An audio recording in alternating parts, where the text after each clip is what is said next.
Hello friends, आप सभी का स्वागत है नीभा पीसीएस पे। दोस्तों, आज हम लोग बिहार पुलिस का जो सेट प्रैक्टिस स्टार्ट किए हैं उसका सेट नंबर 4 करेंगे। इससे पहले हम लोग 3 सेटों का एनालिसिस कर चुके हैं। अगर आप नहीं देखे हैं तो चैनल पे वीडियो है, एक बार ज़रूर देखिएगा। यह जो सेट है वह 21/8/2024 का पूछा हुआ बिहार पुलिस का क्वेश्चन है। तो पहले प्रीवियस ईयर क्वेश्चंस का सेट पूरा हम लोग लगा लेंगे दोस्तों। उसके बाद खान सर के द्वारा जो प्रैक्टिस सेट स्टार्ट किया गया है उसको लगाएंगे। तो आप भी हमारे साथ लगाइएगा दोस्तों। मेरा भी रिजल्ट हुआ था और आपका भी होगा। आप लोग कंटिन्यूटी हमारे साथ सेट लगाते रहिए और इसका एनालिसिस करते रहिए। और जो क्वेश्चन डिस्क्रिप्शन में बोलते हैं उसको तो एकदम याद ही करना है, और उसको हो सके तो पेन और कॉपी में नोट भी करना है। पहला क्वेश्चन है कि भगवान बुद्ध का जन्म कहाँ हुआ था। तो भगवान बुद्ध का जन्म लुम्बिनी नेपाल में हुआ था। इनका जन्म 563 बीसी में हुआ था लुम्बिनी नेपाल में। महात्मा बुद्ध की बात करें तो महात्मा बुद्ध की ज्ञान की प्राप्ति बोध गया में हुआ था, और इनकी जो मृत्यु थी वह याद रखिएगा कुशीनारा मल महाजनपद में हुआ था, और इनकी जो मृत्यु है वह 483 बीसी में हुआ था। महात्मा बुद्ध का बचपन का नाम जो था वह सिद्धार्थ था। महात्मा बुद्ध की ज्ञान की प्राप्ति के बाद इन्होंने अपना पहला उपदेश सारनाथ में दिया था, जिसे धर्मचक्र परिवर्तन के नाम से जाना जाता है। अगला क्वेश्चन देखते हैं, हड़प्पा सभ्यता की खोज किसने की थी। हड़प्पा सभ्यता की खोज दयाराम सहनी के द्वारा 1921 में किया गया था। हड़प्पा सभ्यता को सैंधव सभ्यता या सिंधु घाटी सभ्यता के नाम से भी जानते हैं। हड़प्पा सभ्यता के सर्वाधिक मान्य जो काल है वह 1750 से 2350 बीसी के बीच है। इसको याद रखिएगा। हड़प्पा सभ्यता विश्व की पहली शहरी सभ्यता थी, नगरीय सभ्यता थी। इस सभ्यता का प्रमुख जो मेन पॉइंट था वह था पकी हुई ईंटों से बना हुआ घर।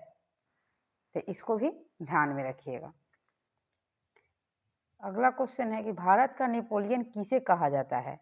भारत का जो नेपोलियन है वह समुद्रगुप्त को कहा जाता है, और यह VA स्मिथ के द्वारा कहा गया था।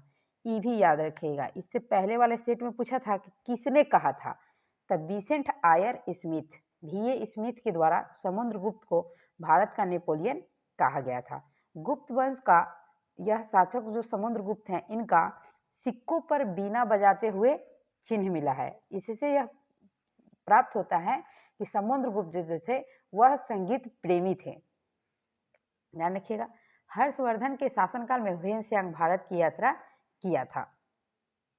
तो दोस्तों, यह 100 क्वेश्चंस का सीरीज है। इसमें math, reasoning, GK, GS, science, Hindi, English सभी क्वेश्चंस कवर हो जाएंगे आपका। तो आप हमारे साथ कंटिन्यू सेट लगाते रहिए। ये मैथ बनाना है दोस्तों तो ये एकदम आसान है। A² minus B²। तो हम इसको लिख सकते हैं कि 796 का होल स्क्वायर और माइनस 204 का होल स्क्वायर। तो A² माइनस B², इसका फॉर्मूला होता है A plus B into A minus B. तो हम इसको लिख सकते हैं 796 प्लस 204 और इंटू 796 माइनस 204। इसको जोड़िएगा तो ये हो जाएगा 1000 आपका, ये हो जाएगा 592, घटाइएगा तो घटाने के बाद ऑप्शन बी बिल्कुल सही हो जाएगा आपका। अगला क्वेश्चन है, टिहरी बांध किस नदी पर स्थित है। यह भागीरथी और भिलंगना नदी पर टिहरी बांध स्थित है। यह उत्तराखंड में है। याद रखिएगा, भागीरथी बांध जो है उत्तराखंड में है। रोहन बोपन्ना किस खेल से संबंधित है। यह टेनिस से संबंधित है। रोहन बोपन्ना, ध्यान रखिएगा, यह टेनिस से संबंधित है। क्रिकेट से याद रखिएगा विराट कोहली, MS धोनी, ये सब तो आपको याद ही होगा दोस्तों। बारदोली सत्याग्रह कब हुआ था। यह 1928 में हुआ था। ऑप्शन बी बिल्कुल सही है। बारदोली सत्याग्रह का नेतृत्व सरदार वल्लभ भाई पटेल के द्वारा किया गया था। इसी नेतृत्व में बढ़िया नेतृत्व करने के कारण बारदोली की महिलाओं ने उन्हें सरदार की उपाधि दी थी, और उनकी तरफ से महात्मा गांधी ने सरदार की उपाधि दिया था, ये भी ध्यान रखिएगा। 1930 में हुआ था आपका सविनय अवज्ञा आंदोलन या दांडी मार्च। 1925 के कानपुर अधिवेशन में भारतीय राष्ट्रीय कांग्रेस की पहली भारतीय महिला अध्यक्ष सरोजिनी नायडू बनी थी, ये भी ध्यान रखिएगा। पूना फैक्ट 1932 में हुआ था, जो कि महात्मा गांधी और भीमराव अंबेडकर के बीच हुआ था। भारत का वित्तीय राजधानी कहाँ है? यह आपका मुंबई में है। भारत की वित्तीय राजधानी मुंबई को इसलिए कहा जाता है क्योंकि अधिकांशतः बैंक का जो मुख्यालय है वह मुंबई में ही स्थित है। आरबीआई का भी मुख्यालय मुंबई में स्थित है। फ्रांस की राजक्रांति कब हुआ था? फ्रांस की राजक्रांति 1789 में हुआ था। ऑप्शन ए बिल्कुल सही है। फ्रांस की क्रांति के समय वहां का शासक लुई 16वां था, ये भी ध्यान रखिएगा। ये सेट नंबर 1 में था। और उस समय जिस समय फ्रांस की क्रांति हुआ था उस समय वहां बुर्बो राजवंश का शासन था। ये भी क्वेश्चन पूछता है, किस राजवंश का शासन था? बुर्बो राजवंश। लुई 16वां जो था वह बुर्बो राजवंश से संबंधित था। मृत कोशिका की खोज किसने की थी? मृत कोशिका का खोज जो है वह रॉबर्ट हुक के द्वारा 1665 में किया गया था। इसको ध्यान रखिएगा। रॉबर्ट हुक 1665 बिल्कुल सही आंसर है। रॉबर्ट हुक जो कोशिका का खोज किया था वह मृत कोशिका ही था। वह कॉर्क में खोज किया था। कॉर्क जो था उसका वह पेड़ में मधुमक्खी के छत्ते के आकार का था, जिसे एक छोटा कमरा कह सकते हैं। कोशिका के केंद्रक के खोज जो था वह रॉबर्ट ब्राउन के द्वारा 1831 में किया गया था। ग्रेगर जॉन मेंडल को आनुवांशिकी का जनक कहा जाता है। लुई पास्चर को फादर ऑफ बैक्टीरियोलॉजी कहा जाता है, जीवाणु विज्ञान का पिता। वंदे मातरम के लेखक कौन है? यह बंकिम चंद्र चटर्जी के द्वारा लिखा गया था। ऑप्शन बी बिल्कुल सही है। वंदे मातरम सबसे पहले 1896 के कलकत्ता अधिवेशन में, कांग्रेस का जो कलकत्ता अधिवेशन हुआ था उसमें सबसे पहले वंदे मातरम को गाया गया था, जो कि भारत का राष्ट्रगीत है। रविन्द्रनाथ टैगोर जन गण मन के लेखक हैं। तत्वबोधिनी सभा के संस्थापक कौन थे? देवेंद्रनाथ टैगोर। ऑप्शन बी बिल्कुल सही है। राजा राममोहन राय को याद रखिएगा। आत्मीय समाज और ब्रह्म समाज की स्थापना। दयानंद सरस्वती 1875 में आर्य समाज की स्थापना बंबई में किए थे। सोम प्रकाश पत्रिका का प्रकाशन ईश्वर चंद्र विद्यासागर के द्वारा किया गया था। तो एक क्वेश्चन से 3-4 ऑप्शन का एनालिसिस हो जा रहा है दोस्तों, तो सभी क्वेश्चंस को ध्यान से देखना है। नागा अर्जुन सागर बांध किस नदी पे है? ये कृष्णा नदी पे है। नागा अर्जुन सागर बांध कृष्णा नदी पे है। भारतीय संविधान में मौलिक अधिकारों की संख्या कितनी है? तो वर्तमान में मौलिक अधिकारों की संख्या 6 है। पहले मौलिक अधिकारों की संख्या 7 थी हमारे संविधान में। 42वें संविधान संशोधन 1942 में हुआ, जिसे मिनी संविधान संशोधन कहते हैं। उसी के बाद हुआ 44वें संविधान संशोधन 1978, जिससे संपत्ति के अधिकार को मौलिक अधिकार की श्रेणी से हटाकर विधिक अधिकार आर्टिकल 300 के ए में कानूनी अधिकार की श्रेणी के अंतर्गत रख दिया गया। तो वर्तमान में मौलिक अधिकारों की संख्या 6 है। मौलिक अधिकार भारत के संविधान में अमेरिका यूएसए के संविधान से लिया गया है। खेरा आंदोलन कब हुआ था? खेरा आंदोलन जो है दोस्तों वह 1918 में हुआ था। 1917 में चंपारण सत्याग्रह हुआ था। 1920 में असहयोग आंदोलन हुआ था।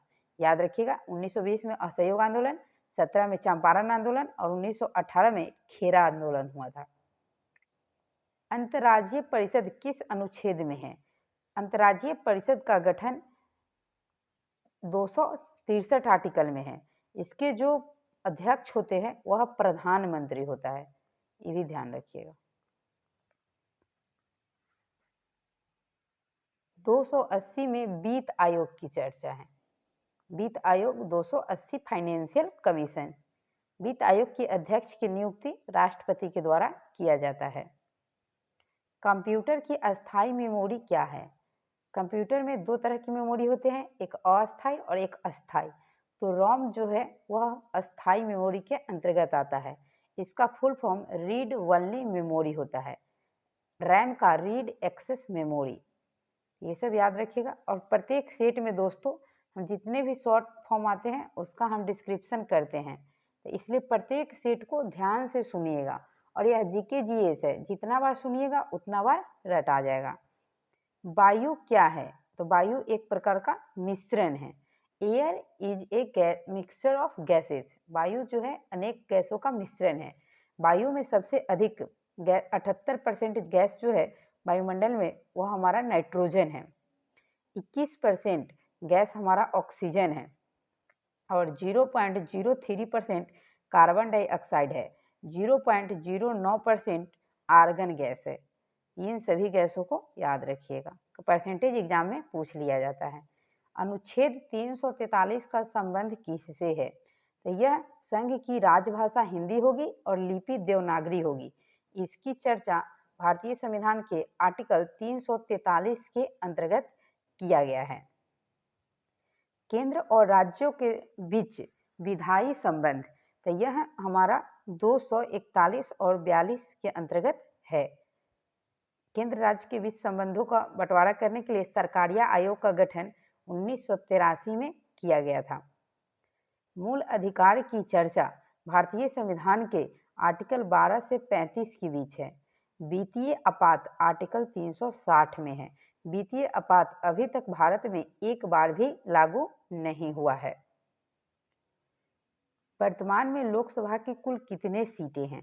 लोकसभा की कुल सीटें 543 है अभी वर्तमान में। ऐसे तो 552 है दोस्तों, लेकिन अभी इलेक्शन 543। याद रखिएगा लोकसभा की चर्चा भारतीय संविधान के आर्टिकल 81 में है। लोकसभा के सदस्य बनने के लिए न्यूनतम आयु 25 वर्ष होनी चाहिए। लोकसभा को युवाओं की सभा या लोकसभा को युवाओं की सभा भी कहा जाता है या अस्थायी सभा के नाम से भी जानते हैं, क्योंकि लोकसभा का चुनाव प्रत्येक 5 वर्ष के अंतराल पर होता है। SEZ का फुल फॉर्म क्या होता है? SEZ को स्पेशल इकोनॉमिक जोन कहा जाता है। इसको ध्यान रखिएगा, special economic zone. Option B बिल्कुल सही है। राष्ट्रीय डॉल्फिन दिवस कब मनाया जाता है? डॉल्फिन दिवस 5 अक्टूबर को मनाया जाता है। 5 अक्टूबर 2009 को गंगे डॉल्फिन को भारत का राष्ट्रीय जलीय जीव घोषित किया गया है। इसीलिए प्रत्येक 5 अक्टूबर को प्रत्येक वर्ष राष्ट्रीय डॉल्फिन दिवस मनाया जाता है। 5 जून को विश्व वन दिवस मनाते हैं। विश्व पर्यावरण दिवस दोस्तों, विश्व पर्यावरण दिवस 5 जून को मनाया जाता है। पर्यावरण दिवस कब मनाया जाता है? देखिए दोस्तों, अगला ही क्वेश्चन है, इसलिए डिस्क्रिप्शन को एकदम ध्यान से सुनना ही है और हो सके तो कॉपी में नोट डाउन भी करना है। पर्यावरण दिवस कब मनाया जाता है? तो प्रत्येक वर्ष 5 जून को पर्यावरण दिवस मनाया जाता है। 2 अक्टूबर को अहिंसा दिवस मनाया जाता है। 16 सितंबर को विश्व ओजोन दिवस मनाया जाता है और 22 अप्रैल को विश्व पृथ्वी दिवस मनाया जाता है। कौन सा तरंग अल्ट्रासोनिक होता है? तो सोनार जो है वह अल्ट्रासोनिक वेव को उत्पन्न करता है। पानी में या समुद्र में किसी भी वस्तुओं को खोजने के लिए सोनार का उपयोग करते हैं। इसका फुल फॉर्म होता है साउंड नेविगेशन रिंगिंग, याद रखिएगा। बजट का उल्लेख किस अनुच्छेद में है? बजट शब्द जो है उसका उल्लेख जो है हमारे भारतीय संविधान में 112 में है। बजट कोई शब्द का उल्लेख नहीं है दोस्तों, वहाँ वार्षिक वित्तीय विवरण का उल्लेख है जिसे हम लोग बजट कहते हैं। आर्टिकल 112 में 110 में जो है हमारा वह धन विधेयक की चर्चा है। धन विधेयक 110। कोई विधेयक धन विधेयक है कि नहीं, इसका निर्णय लोकसभा के अध्यक्ष द्वारा लिया जाता है। भारत में उच्च न्यायालयों की संख्या कितनी है? यह 25 है। वर्तमान में भारत में उच्च न्यायालयों की संख्या 25 है। किस मुगल शासक ने साहू को मुक्त कर दिया था? तो मुअज्जम के द्वारा साहू को क्या किया था? मुक्त कर दिया गया था। शाहजहां का शासनकाल को स्थापत्य कला का स्वर्णिम युग कहा जाता है। औरंगजेब को जिंदा पीर के नाम से जाना जाता है। इसकी मृत्यु 1707 में हुई थी। विटामिन की खोज किसने की थी? विटामिन के खोज फ्रैंक के द्वारा 1912 में किया गया था। अलेक्जेंडर फ्लेमिंग का याद रखिएगा, फ्लेमिंग ने बायोमैथ्स का नियम भी दिया था। एडवर्ड जेनर टीका का खोज किया था। लुई पास्चर बैक्टीरिया का खोज किया था, इसीलिए इसे फादर ऑफ बैक्टीरियोलॉजी कहा जाता है। आपका सही आंसर सी होगा, फंक। विटामिन की खोज फंक किया था। विटामिन जो है यह हमारे शरीर में किसी प्रकार का ऊर्जा का उत्पादन नहीं करता है, इससे हमें 0 कैलोरी ऊर्जा मिलती है। यह हमारे शरीर में भोजन को सुपाच्य करने में या शरीर के बॉडी के ऊतकों के निर्माण में मदद करती है। कुछ विटामिन हैं जिनकी कमी से शरीर में विभिन्न प्रकार के रोग हो जाते हैं, जैसे विटामिन ए, इससे रतौंधी होता है। विटामिन बी की कमी, B1 की कमी से थायमिन जो है बेरी होता है। सी की कमी से स्कर्वी होता है। डी की कमी से रिकेट्स होता है। विटामिन ई की कमी से बंझापन होता है और विटामिन के की कमी से रक्त का थक्का बनना होता है। तो इसे भी ध्यान रखिएगा। 29 नंबर क्वेश्चन है, यह मैथ का क्वेश्चन है। देखिए आसान से इसे सॉल्व करते हैं। दो संख्याओं का योग 14 है और उनका अंतर 10 है, तो उनका गुणनफल कितना होगा? तो मान लीजिए कि दो संख्या एगो x है एगो y है, तो x प्लस वाई का मान कितना हो गया? 14। कह रहा है कि अंतर मिस होता है घटाओ, x माइनस वाई बराबर हो गया 10। y से y कट गया, x 2x बराबर 10 4 14 और 10 कितना होगा दोस्तों? 24। तो x बराबर 2 को 24 से भाग देंगे, आएगा 12। x बराबर 12 आ गया। तो x प्लस वाई का मान जब 14 है और x बराबर 12 है, तो y बराबर 14 माइनस 12 तो 2 आ जाएगा दोस्तों। तो कह रहा है उनका गुणनफल बताइए। तो गुणनफल कितना होगा? x into Y. तो 12 गुने 2 कितना हो जाएगा दोस्तों? 24। तो आपका सही आंसर डी हो जाएगा। आसान है, आप लोग कॉपी पर बनाइएगा। बिहार का शोक किसे कहा जाता है? बिहार का शोक कोसी नदी को कहते हैं। कोसी नदी अपनी मार्ग बदलने के लिए प्रसिद्ध है। कोसी नदी को नेपाल में सप्तकोसी के नाम से भी जाना जाता है। इसकी लंबाई 729 किलोमीटर है। ध्यान रखिएगा, यह सेट 2 में पूछा गया था क्वेश्चन कि कोसी नदी की लंबाई कितनी है, तो ऑप्शन में 730 था। तो जो नियरेस्ट ऑप्शन रहेगा उसी को टिक करना है। धोवन सोडा का रासायनिक सूत्र क्या है? धोवन सोडा जो है उसको Na2CO3 उसका सूत्र होता है। NaCl जो है वह साधारण लवण का सूत्र होता है और CaCO3 जो होता है कैल्शियम कार्बोनेट का सूत्र होता है, जिसे हम लोग संगमरमर भी कहते हैं। धोवन सोडा जो है इसको सोडियम कार्बोनेट के नाम से जानते हैं, और एक होता है खाने का सोडा जिसे सोडियम बाइकार्बोनेट कहते हैं। उसका फार्मूला होता है NaOH इंटू 10H2O। उसको भी ध्यान रखिएगा। 100 मीटर लंबी ट्रेन 30 किलोमीटर प्रति घंटा की चाल से चल रही है, उसको एक खंभे को पार करने में कितना समय लगेगा? तो दोस्तों खंभा की कोई लंबाई नहीं होता है, ट्रेन अपने ही लंबाई को पार करेगी। तो 100 मीटर की दूरी है, दूरी बराबर चाल गुने समय। देखिए बेसिक से दूरी बराबर फॉर्मूला होता है चाल गुने समय। तो दूरी हमारा 100 है और चाल हमारा 30 है। दूरी मीटर में है तो इसको मीटर पर सेकेंड में चेंज करेंगे, तो 5/18 से गुना करेंगे और समय t सेकेंड लग रहा है दोस्तों। तो 6 से काट देंगे तो 3 छक 18 कट जाएगा, 6 से ई 5 मरतबे कट जाएगा। 25 25 से 25 चौका 100 4 मरतबे कटेगा, तो t बराबर 4 तिहाई 12 हो जाएगा। t बराबर 12 सेकेंड लगेगा। देखिए आपका ऑप्शन ए में 12 है, बिल्कुल सही आंसर होगा 12। हिमालय किस प्रकार का पर्वत है? हिमालय जो है वह बलित पर्वत है, नवीन बलित पर्वत। बलित पर्वत उस पर्वत को कहते हैं जिसका निर्माण अभी भी जारी है। तो हिमालय एक प्रकार का बलित पर्वत है। हिमालय के निर्माण में सबसे सर्वाधिक जो सिद्धांत है वह प्लेट टेक्टोनिक सिद्धांत है। प्लेट टेक्टोनिक सिद्धांत के तहत ही हिमालय का निर्माण हुआ है। पटना गोलघर का निर्माण किसने किया था? तो जॉन गॉस्ट्रिंग के द्वारा पटना गोलघर का निर्माण किया गया था। लॉर्ड क्लाइव जो था वह बंगाल का पहले गवर्नर जनरल था। विलियम बेंटिक भारत के पहले गवर्नर जनरल थे।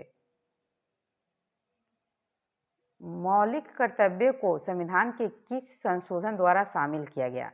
42वें संविधान संशोधन 1976 के द्वारा भारतीय संविधान में मौलिक कर्तव्यों को शामिल किया गया।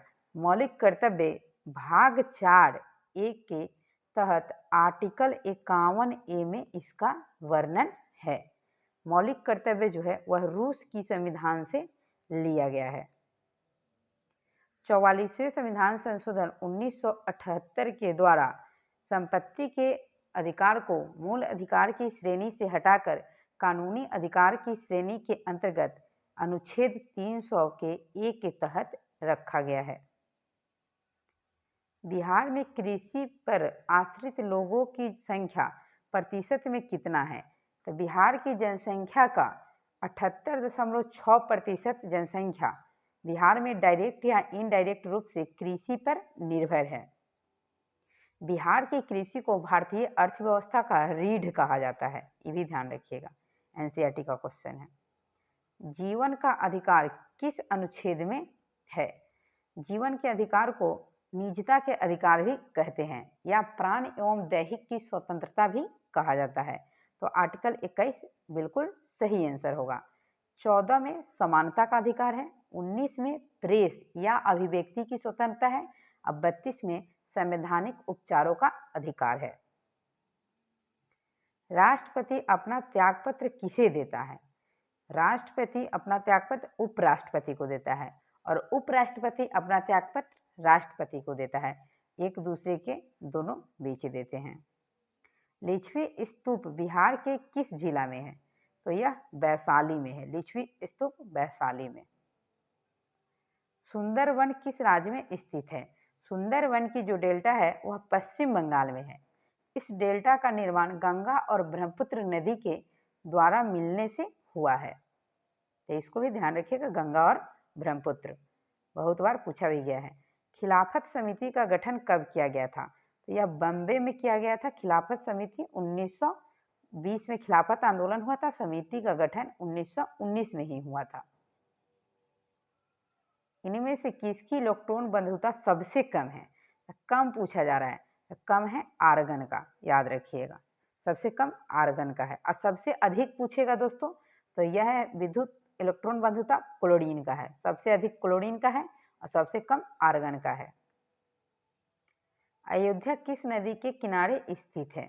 तो यह सरयू नदी के किनारे है। अयोध्या सरयू नदी के किनारे है, दिल्ली यमुना नदी के किनारे है और पटना गंगा नदी के किनारे है। तो 3 क्वेश्चन यहाँ से याद रखिएगा। सुदर्शन झील किस राज्य में स्थित है? तो यह गुजरात में है। सुदर्शन झील गुजरात में है। सुदर्शन झील का जो निर्माण है वह चंद्रगुप्त मौर्य के द्वारा शुरू किया गया था और इसकी मरम्मत रुद्रदामन प्रथम के द्वारा किया गया है, जिसका उल्लेख जूनागढ़ अभिलेख में मिलता है।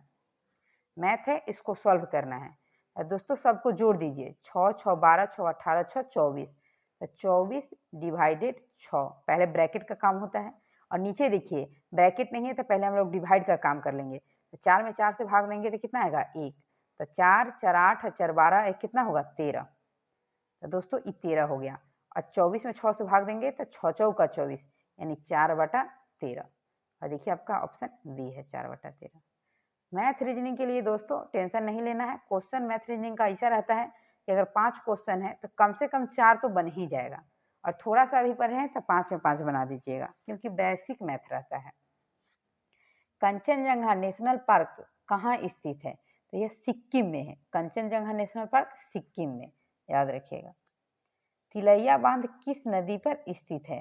तो यह बराकर नदी पर है। तिलैया बांध जो है वह बराकर नदी पर है। शुद्ध राष्ट्रीय उत्पाद का मूल्यांकन कैसे किया जाता है? शुद्ध राष्ट्रीय उत्पाद को हम लोग NNP कहते हैं, नेट नेशनल प्रोडक्ट। तो NNP बराबर फॉर्मूला होता है GNP माइनस मूल्यह्रास। GNP को कहते हैं ग्रॉस नेशनल प्रोडक्ट। तो ग्रॉस नेशनल प्रोडक्ट में से मूल्यह्रास को घटा देते हैं तो हमें शुद्ध राष्ट्रीय उत्पाद पता चलता है। ऑप्शन ए सही है। मुझे पहचानो उपन्यास के लेखक कौन है? ये तो अभी ही करेंट का क्वेश्चन है दोस्तों 2024 का। तो यह संजीव है। मुझे पहचानो हिंदी के लिए इनको मिला था। तो ये इनके लेखक संजीव है। बिहार मानव अधिकार आयोग की स्थापना हुई थी, तो यह 3 जनवरी 2000 को बिहार मानव अधिकार आयोग 3 जनवरी 2000 को हुआ था और राष्ट्रीय मानव अधिकार आयोग की स्थापना 1992 में हुआ था। सुमन योजना का संबंध किससे है? तो यह सुरक्षित मातृत्व से इसका संबंध है। सुमन योजना। उत्प्लावन का सिद्धांत किसने दिया था? तो आर्किमिडीज के द्वारा उत्प्लावन के सिद्धांत दिया गया था। न्यूटन ने 3 गति को दिए थे, तो न्यूटन के प्रथम गति नियम को जड़त्व का नियम कहा जाता है और तृतीय गति नियम को क्रिया प्रतिक्रिया नियम भी कहते हैं। गैलीलियो के द्वारा टेलीस्कोप का खोज किया गया था। आइंस्टीन ने ऊर्जा संरक्षण के सिद्धांत E बराबर mc² दिए थे। ये सभी याद रखिएगा। भारत की स्थलीय सीमा कितने देशों से मिलती है? तो यह 7 देशों से मिलती है। भारत की जो स्थलीय सीमा है 7 देशों से मिलती है। अफगानिस्तान, पाकिस्तान, नेपाल, उसके बाद चाइना, ये सब 7 देशों से मिलती है। और जलीय सीमा 9 देशों से मिलती है, 9 राज्यों से दोस्तों, सॉरी। बिहार का लिंगानुपात 2011 का कितना है? भारत का लिंगानुपात 2011 के जनगणना के अनुसार जो है वह 918 है। बिहार का 918 है और भारत की बात करें तो 943 है। 943/1000। लिंगानुपात क्या होता है? तो प्रति 1000 पुरुषों पर महिलाओं की संख्या को लिंगानुपात या सेक्स रेशियो कहा जाता है। अगला क्वेश्चन है आपका कि ट्रांजिस्टर की खोज किसने किया था? तो यह है जॉन बर्डिन के द्वारा ट्रांजिस्टर का खोज किया गया था। ट्रांजिस्टर जो है दोस्तों, इसका उपयोग हम लोग बल्ब के फिलामेंट में करते हैं। इसका ट्रांजिस्टर जो है बल्ब के फिलामेंट में होता है। और थॉमस अल्वा एडिसन बल्ब का आविष्कार किए थे और माइकल फैराडे विद्युत चुंबकीय तीव्रता का खोज किए थे। इसलिए विद्युत चुंबकीय तीव्रता का ऐसा ही मात्रक फैराडे होता है। आनुवांशिकी के जनक किसे कहते हैं? तो ग्रेगर जॉन मेंडल, ऊपर ही पढ़े थे दोस्तों। जेम्स वाटसन, इनको याद रखिएगा, रडार का ये खोज किए थे। और लुई पास्चर बैक्टीरिया का खोज किए थे। अंकलेश्वर तेल शोधक कारखाना कहाँ स्थित है? अंकलेश्वर गुजरात में है। ऑप्शन बी सही है। सबसे कम आंतरा आणविक बल किसमें होता है? सबसे कम की अगर बात करें तो ये तो प्लाज्मा में, लेकिन आंसर होगा दोस्तों गैस। सबसे कम गैस में होता है। सबसे अधिक ठोस में होता है, सॉलिड में, उसके बाद आपका लिक्विड में, उसके बाद गैस में होता है, याद रखिए। बेलडीला किसके लिए प्रसिद्ध है? तो बेलडीला का खान लोहा के उत्खनन के लिए प्रसिद्ध है। खेतरी तांबा के लिए है दोस्तों, तो ये भी याद रखिएगा, खेतरी तांबा के लिए है। उसके बाद आपका KGF कोलार गोल्ड फील्ड जो है वह सोना के लिए है। आयोडीन का प्राथमिक स्रोत क्या है? समुद्री घास जो है वह आयोडीन का प्राथमिक स्रोत है।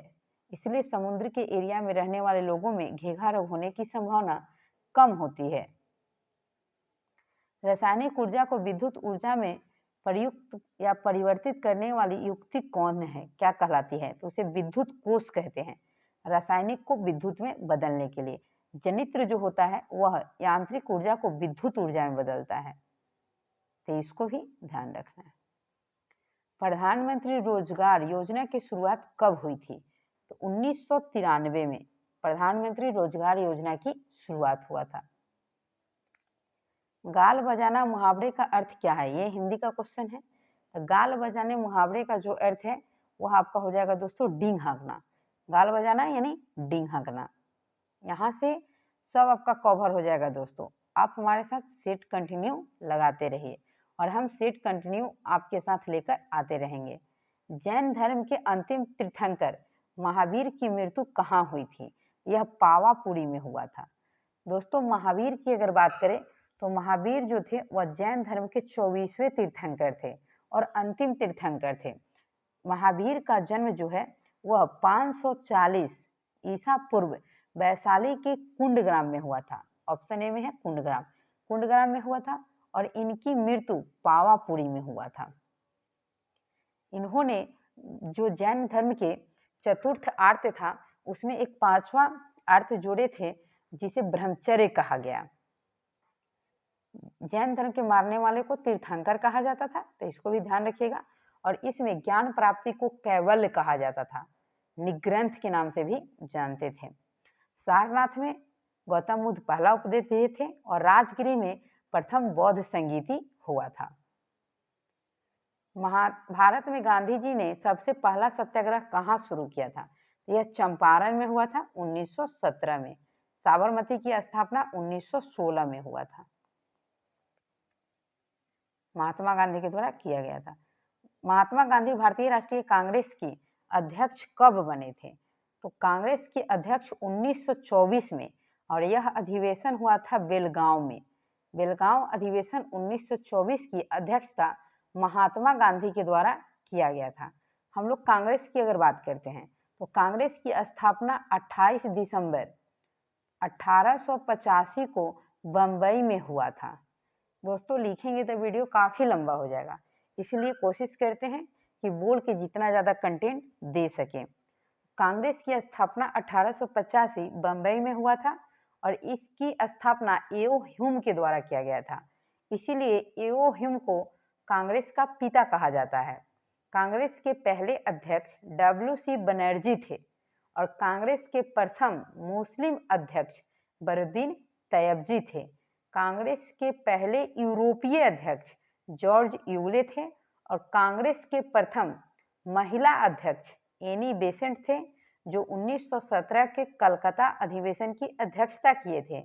और भारत के जो राष्ट्रीय कांग्रेस था, भारतीय राष्ट्रीय कांग्रेस, इसकी प्रथम भारतीय महिला सरोजनी नायडू थे, जिनके द्वारा 1925 के कानपुर अधिवेशन की अध्यक्षता किया गया था, तो इसको भी ध्यान रखिएगा। भगवान बुद्ध ने पहला धर्मोपदेश कहाँ दिया था? देखिए दोस्तों, ऊपर पढ़े थे डिस्क्रिप्शन में, नीचे क्वेश्चन है, इसलिए बोलते हैं कि डिस्क्रिप्शन को ध्यान से सुनना है। जितना सुनिएगा हो सके कि आने वाले सेट में 2-3 क्वेश्चन डिस्क्रिप्शन से हो जाए, तो आपका मार्क्स धीरे धीरे ऐसे ही इंक्रीज हो जाएगा। तो पहला उपदेश जो है वह महात्मा बुद्ध के द्वारा सारनाथ में दिया गया था, जिसे धर्म चक्र परिवर्तन कहा जाता है। महात्मा बुद्ध का जन्म लुम्बिनी नेपाल में हुआ था। इनको ज्ञान की प्राप्ति बोध गया में हुआ था। पहला उपदेश सारनाथ में दिए थे और कुशीनगर में इनकी मृत्यु हुआ था। पराक्रम दिवस कब मनाया जाता है? तो यह 23 जनवरी को पराक्रम दिवस मनाया जाता है। इस दिन सुभाष चंद्र बोस की जयंती रहती है। दोस्तों देखिए, दिवस से एक क्वेश्चन रहेगा ही एग्जाम में, इसलिए सभी दिवस को रट लेना है। लोथल बंदरगाह किस नदी के किनारे है? तो यह भोगवा नदी के किनारे है लोथल बंदरगाह। लोथल बंदरगाह जो था वह सिंधु घाटी सभ्यता का एकमात्र बंदरगाह था, तो इसको भी ध्यान से याद रखिएगा, क्योंकि ये सभी क्वेश्चंस इंपॉर्टेंट बन जाते हैं। दोस्तों, हमारे शरीर की सबसे बड़ी ग्रंथि कौन सी है? तो यकृत हमारे शरीर की सबसे बड़ी ग्रंथि है। आमाशय जो है वह हमारे शरीर की मिश्रित ग्रंथि है। यह एंडोक्राइन भी है और एक्सोक्राइन भी है। इट मीन्स कहने का मतलब है कि यह बाह्य ग्रंथि के अंतर्गत भी आता है और आंतरिक ग्रंथि के अंतर्गत भी आता है। प्रोटीन का पाचन आमाशय में होता है। अग्नाशय जो है दोस्तों, इसी की बीटा कोशिका से इंसुलिन की स्रवण होता है। इसी की कमी से मधुमेह नामक बीमारी होती है। सोम प्रकाश नामक पत्रिका किसने निकाला था? हम ऊपर डिस्क्रिप्शन में बताए थे दोस्तों। तो यह ईश्वर चंद्र विद्यासागर के द्वारा सोम प्रकाश पत्रिका का प्रकाशन किया गया था। महात्मा गांधी नवजीवन, हरिजन, ये सब पत्रिका का प्रकाशन करते थे। मीरातुल अखबार के जो पत्रिका था उसका प्रकाशन राजा राममोहन राय के द्वारा किया जाता था। यदि राम एक काम को 8 दिन में पूरा करता है और श्याम 5 दिन में पूरा करता है, दोनों मिलकर उस काम को कितने दिन में पूरा करेगा? दोस्तों, टाइम एंड वर्क का क्वेश्चन है, एकदम आसान है। देखिए, ए किसी काम को 8 दिन में और बी किसी काम को 5 दिन में, दोनों का एलसीएम ले लीजिए, 8 पचे होगा 40। 8 से 40 में भाग देंगे तो यह 5 मरतबे कटेगा और 5 से 8 में भाग देंगे तो यह 8 मरतबे कटेगा।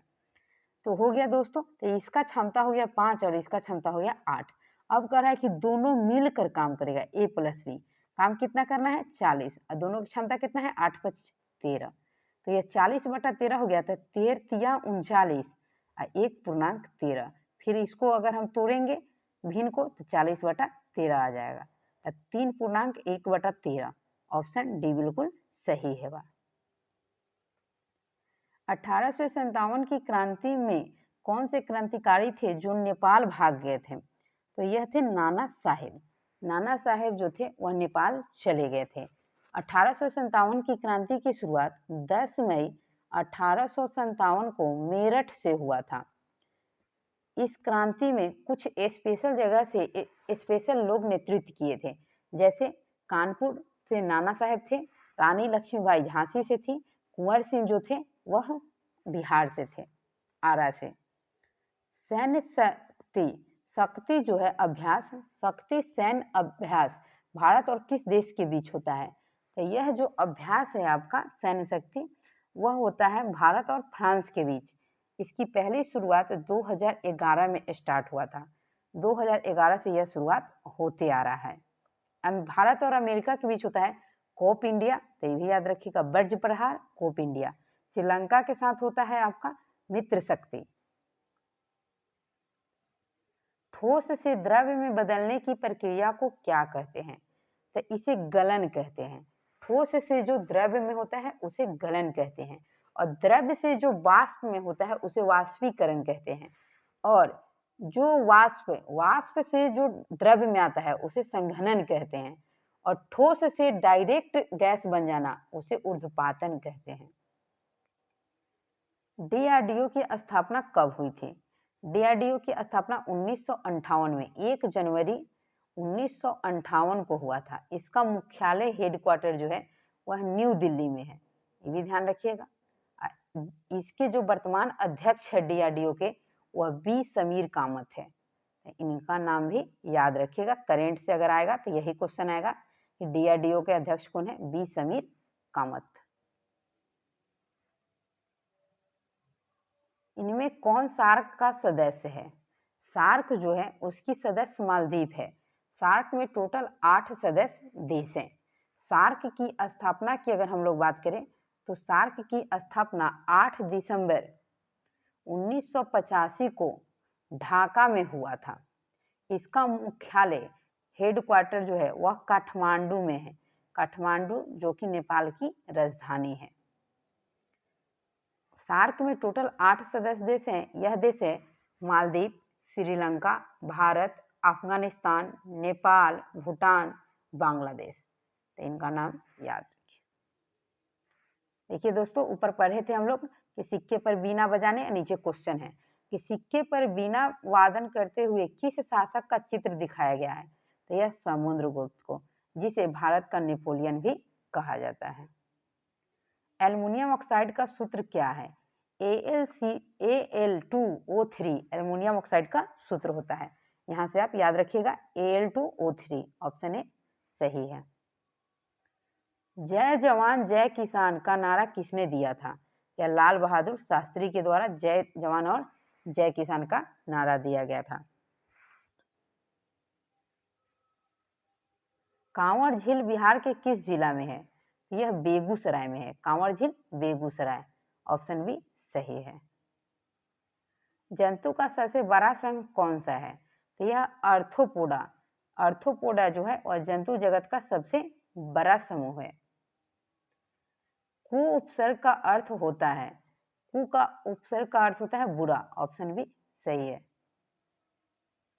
मांग के लिए आवश्यक तत्व है तो वस्तु की इच्छा, एक निहित मूल्य, साधन व्यय करने की तत्परता, उपयुक्त सभी आंसर होगा, ऑप्शन डी सही है। 85 नंबर में है कि कुशेश्वर पक्षी अभ्यारण्य किस जिले में है? तो कुशेश्वर पक्षी अभ्यारण्य दरभंगा में है, इसको ध्यान रखिएगा, दरभंगा। हुक के नियम पर कार्य करने वाला उपकरण कौन सा है? हुक के नियम के अंतर्गत कमानीदार तूला जो है वह हुक के नियम का पालन करता है। थर्मामीटर से हम लोग तापमान मापते हैं, बैरोमीटर से वायुमंडलीय दाब मापते हैं, सिफगैनोमीटर से हृदय की गति या रक्तचाप को मापा जाता है। राष्ट्रीय उपभोक्ता दिवस कब मनाया जाता है? यह 15 मार्च को राष्ट्रीय उपभोक्ता दिवस मनाया जाता है। याद रखिएगा 15 मार्च। देखिए दोस्तों, एक सेट में 2 से 3 दिवस पूछे जा रहे हैं, तो दिवस तो रट ही जाना है। पुलिस प्रशासन किस सूची के अंतर्गत आता है? तो पुलिस प्रशासन जो है वह राज्य सूची के अंतर्गत आता है। बैंकिंग जो है वह संघ सूची के अंतर्गत आता है। परमाणु ऊर्जा विभाग ये सब संघ सूची के अंतर्गत आता है। समवर्ती शिक्षा में शिक्षा आता है, वन आता है आपका, तो इसको ध्यान रखिएगा। टोकरी में फल है किस कारक का प्रयोग हुआ है? तो टोकरी में फल है यानी कि अधिकरण, यह अधिकरण कारण का उदाहरण है। ऑप्शन डी सही होगा। पेट में कौन सा अम्ल होता है? तो पेट में जो है वह हाइड्रोक्लोरिक अम्ल होता है, जो कि हमारा आमाशय से निकलता है। हाइड्रोक्लोरिक अम्ल HCl। एसिटिक अम्ल जो होता है वह आपका नींबू में पाया जाता है, खट्टे पदार्थ में पाया जाता है। गौतम बुद्ध की मृत्यु कहाँ हुई थी? ऊपर हम लोग पढ़े थे कि कुशीनारा में हुआ था, जो कि मल में था, मल महाजनपद। याद रखिएगा, मल महाजनपद में हुआ था। पाटलिपुत्र में क्या हुआ था? तृतीय बौद्ध संगीति हुआ था। H2C2O4 में कार्बन की ऑक्सीकरण संख्या कितना है? तो इसमें कार्बन की ऑक्सीकरण संख्या +3 है। गोवा में पहला शासन किसका था? सबसे पहले शासन गोवा में पुर्तगालियों का था। पुर्तगालियों से गोवा 1961 में आजाद हुआ था। आजीवन में कौन सा समास है? आजीवन में तत्पुरुष समास है। सॉरी दोस्तों, अव्ययभाव समास। ऑप्शन डी बिल्कुल सही है। अव्ययभाव समास किसे कहते हैं? तो याद रखिएगा कि वैसा समास जिसका प्रथम पद प्रधान हो उसे अव्ययभाव समास कहते हैं, जिसमें दूसरा पद प्रधान हो उसे तत्पुरुष समास कहते हैं, और जिसमें दोनों पद प्रधान हो उसे कर्मधारय समास कहते हैं। वैसे समास जिसमें संख्यावाचक हो उसे द्विगु समास कहा जाता है। अनेक पद का एक पद हो जाना अर्थात संक्षेप हो जाना समास कहलाता है। समास के 6 भेद होते हैं: तत्पुरुष समास, अव्ययभाव समास, कर्मधारय समास, द्विगु समास, द्वंद्व समास, निज समास। कौन सा शब्द भाववाचक संज्ञा है? संज्ञा है दोस्तों, तो संज्ञा के 5 भेद होता है। एक भाववाचक संज्ञा होता है, द्रव्यवाचक संज्ञा होता है, समूहवाचक संज्ञा होता है। याद रखिएगा। तो इसमें जो है भाववाचक संज्ञा ममता है। वैसी संख्या जिससे भाव या भावनात्मक का बोध हो उसे भाववाचक संज्ञा कहते हैं। याद रखिएगा, संज्ञा के भेद 5 होता है। A gathering of people at the place of worship is called. अगर कोई पूजा स्थल, धार्मिक स्थल पर पीपुल के द्वारा जो गैदरिंग होता है उसे क्या कहते हैं? तो उसे कंज्यूगेशन कहते हैं। ऑप्शन बी सही होगा। Fill in the blank to complete the correct item. Correct item जो हमारा यहाँ दिया है मुहावरा, उसको कंप्लीट करना है। तो to take the dash by horns, तो इसमें क्या फील होगा दोस्तों? आपका सही आंसर इसमें हो जाएगा bull. Option B. Which one is the incorrectly spelled word. Incorrectly कौन सा वर्ड है उसको पहचानना है। तो यह है आपका SCERT, इसका होता है ACERT। Which one is a noun, कौन सा एक नाउन है इसको पहचानना है। तो नाउन हमारा जो है वह एबिलिटी, एबिलिटी जो है वह हमारा नाउन है। Which word has the same form in singular and plural, कौन सा वर्ड है जो सिंगुलर और प्लूरल में समान रूप में रहता है? यह है शीप। ऑप्शन डी सही होगा। तो दोस्तों 100 क्वेश्चंस का लगातार हम लोग एनालिसिस किए हैं। इसमें math, reasoning, GK, science, current सभी क्वेश्चंस का संग्रह था। तो अगर आपको यह सेट अच्छा लगेगा तो लाइक, सब्सक्राइब और शेयर जरूर कीजिएगा, ताकि इससे हमें वीडियो बनाने में मोटिवेशन मिले। तो मिलते हैं नेक्स्ट वीडियो में आप लोगों से, तब तक के लिए धन्यवाद।